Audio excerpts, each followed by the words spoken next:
Jogadores da Internacional no bid, hein? Essa notícia é boa, porque eu volto a dizer, né?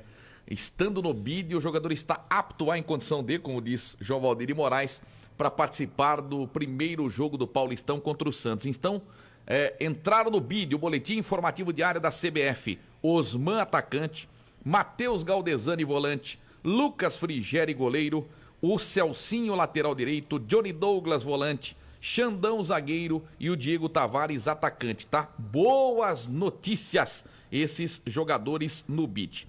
Bom, ontem a Inter fez um jogo treino à tarde contra o Corinthians no CT Joaquim Grava. E choveu barbaridade, debaixo de chuva. Bom, o técnico Vinícius Bergantin, vou até ouvir o Mr. Tatinha Casagrande e também o Igor Sedano, muito provavelmente, tá?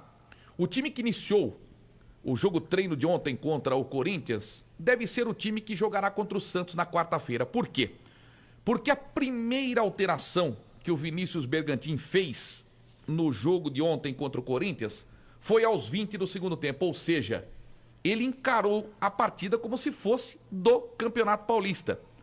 Então a defesa foi muito elogiada por quem esteve acompanhando este jogo treino. Lembrando que a imprensa não pôde entrar, ninguém torcedor, foi um jogo fechado.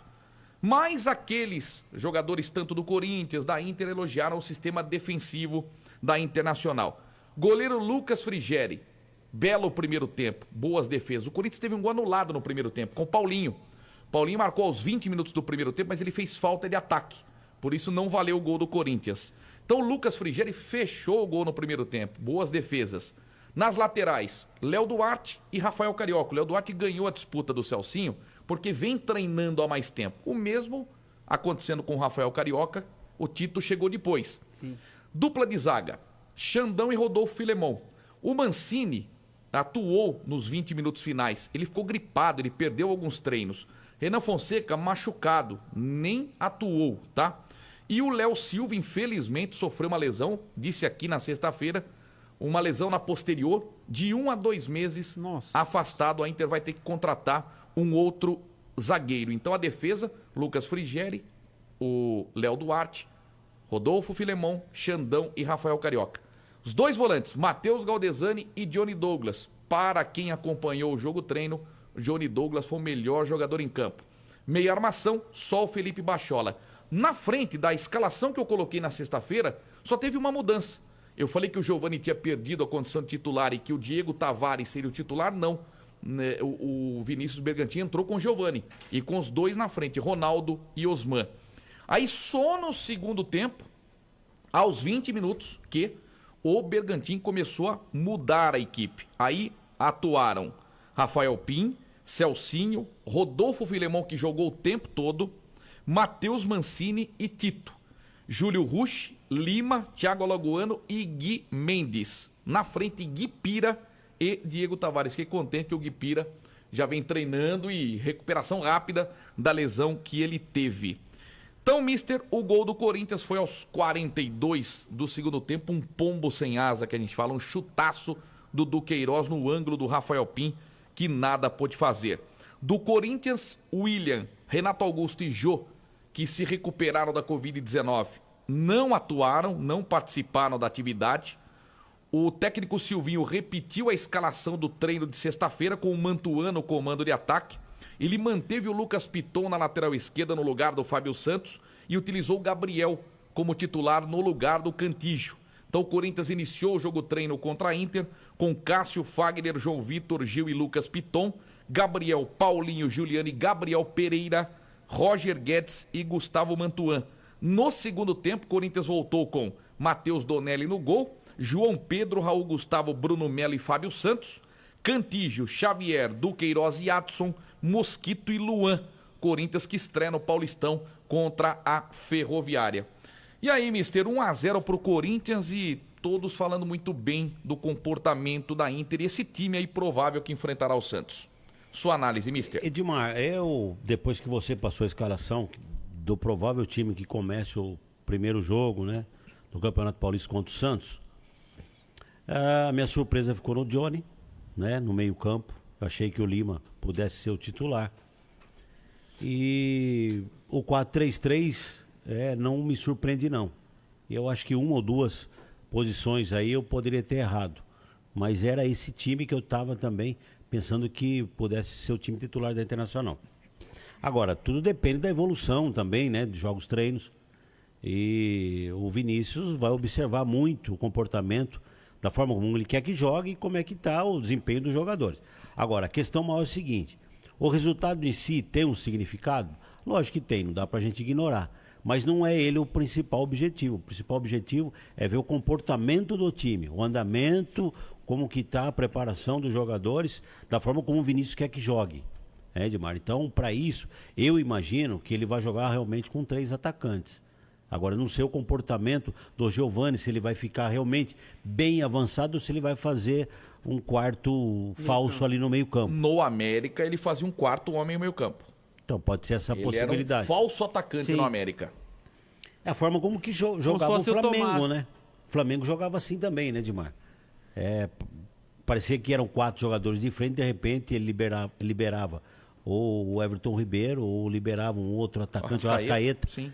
Então, na formação, né, na parte teórica, seria, na minha visão, 4-3-3 com um possível 4-4-2, dependendo do comportamento ali na forma tática do Giovani.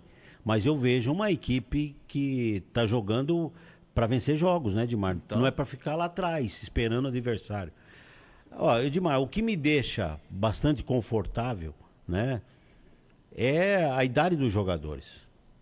Eu vejo que a Internacional não é um time muito jovem que vai ficar amedrontado, esperando, né, o comportamento do adversário. Então são jogadores experimentados, jogadores de Série B, jogadores de Série A. Quer dizer, não tem o porquê esses jogadores ficarem, né, Edmar, esperando uma reação do adversário. São jogadores experimentados, jogadores que dá para você colocar uma filosofia de jogo e eles já desempenharem. Eu não estou vendo nenhuma aposta na Internacional. Aquele jogador que fala assim, ó, esse aqui quem sabe? Eu acho que são todos jogadores que a gente já conhece. Cascudos, e jogadores que estão vindo de competições difíceis, né, Edmar? Por isso que eu falo, Série A, Série B do brasileiro são as principais divisões que a gente tem. Bom, uma coisa é certa, né, Igor Sedano? A gente falou que o Rafael Pin estava nessa disputa aí com o Lucas Frigeri e o Lucas Frigeri vem para ser o titular. Ele saiu faltando aí 10, 15 minutos para terminar o teste. Então, um goleiro que é testado num jogo treino contra o Corinthians é sinal de que ele será o titular. E que não sai, né? O goleiro precisa disso, né? O goleiro precisa mais de ritmo do que o jogador de linha comum, né? Então, o Lucas Frigeri, quando ele foi contratado, já tinha essa noção que ele só dependeria dele para ser titular. É um goleiro mais experiente que o Pin. O Pin tem toda essa marca com a torcida da Inter, identidade com a equipe da Internacional, mas os momentos passam, né? Os momentos passam. E a Inter, felizmente, contratou um goleiro experiente, um goleiro rodado já no futebol nacional, que vem para fazer essa sombra para o Pin, né? E com certeza está mostrando isso e fez com que ele praticamente jogasse o jogo treino inteiro contra o Corinthians, saindo aí nos minutos finais. Outra coisa, mister, o que vem me chamando a atenção, os elogios ao Johnny Douglas.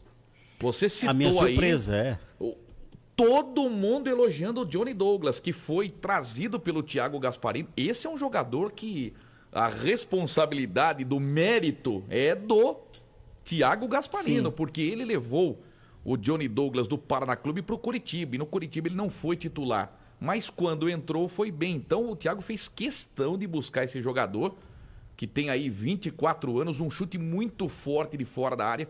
O que vem chamando a atenção no Johnny Douglas, o pulmão, condicionamento físico, corre muito, mister.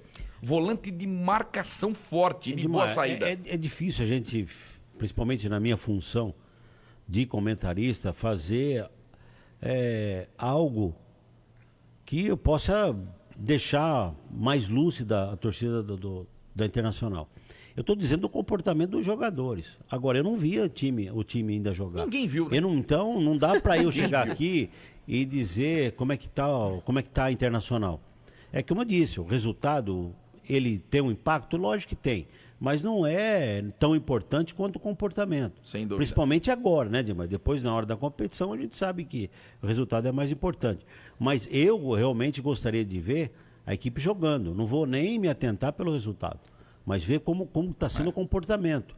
Porque a gente percebe, né, Edmar, quando a equipe está bem encaminhada, mesmo que o resultado não apareça, porque você consegue ver a evolução. Lógico. Então, para eu tecer algum comentário nesse sentido, eu preciso ver a equipe jogar. Eu estou indo, né, no comportamento dos jogadores nas equipes anteriores, que eles já tiveram Bom, o passado. Terceiro jogo treino da Inter. Primeiro foi 1-1 com o Primavera, o gol do Lima. Depois 3-2 no Rio Claro, de virada, né? Gols do Ronaldo, do Xandão e do Osman.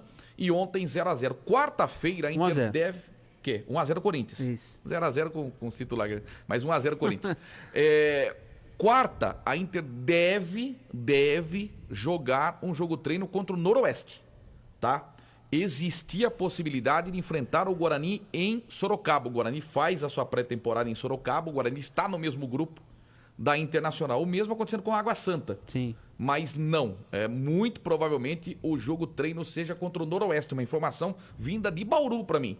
Porque daqui é difícil, mas lá um amigo de Bauru... tem que pegar alguma coisa de fora. Como foi contra o Primavera, agora de Bauru. Ô, Edmar, eu acho que o Noroeste vai jogar em Limeira quarta-feira. Eu falei, opa, estaremos acompanhando. Obrigado, imprensa de fora, que nos passa informação. E amanhã tem essa coletiva de imprensa, o Igor vai acompanhar, o Marcelo Pilon também. Eu acho que o Vinícius Bergantin vai fazer um balanço do trabalho até aqui e vai falar da expectativa contra o Santos, né? Com certeza. Eu acho que é interessante. Demorou um pouquinho para acontecer essa coletiva. Edmar, tem momentos que a gente tem que respeitar, principalmente para preservar alguma coisa que você está fazendo para surpreender o adversário. Mas o futebol é a mesma coisa que aquela coisa da mulher que fica grávida. Você quer esconder, mas é uma coisa inevitável. Que não tem como, né? Edmar, o primeiro jogo é dia 26. Né? Falta aí uma semana praticamente. Você vai esconder o que mais, Edmar? Não tem o que esconder. Então, você entendeu? Eu posso até aceitar que o pessoal, por exemplo, principalmente da imprensa, que vá lá, que faça alguma transmissão. Sim. Aí tá errado. Entendeu? Aí eu também concordo. Porque alguém pode pegar alguma coisa ali e começar já a ver os seus acertos e erros. Mas para você ver o time jogando, e eu vim aqui fazer um comentário, você tá achando que o pessoal do Santos vai ficar ouvindo? O que eu tô dizendo para jogar contra a Internacional. Vai ficar ouvindo o Taquinho. Eu acho que não tem nada a ver. Eu acho o seguinte, o treino devia ser fechado, jogada ensaiada. Opa, tô treinando jogada ensaiada, cobrança de escanteio, cobrança de falta, então toda a imprensa sai. Agora, coletivo, titular contra a reserva. Não, e se fosse uma partida só jogasse contra o Santos dia 26, aí você esconde, Outros né? estão a final, né? Mas aí depois, Edmar, joga contra o Santos, sabe quem vai ver? O mundo. Quer dizer, você escondeu de meia dúzia, agora você tem que mostrar pro mundo. Um abraço aqui especial pro Jurandir Silva a respeito da história do Rafael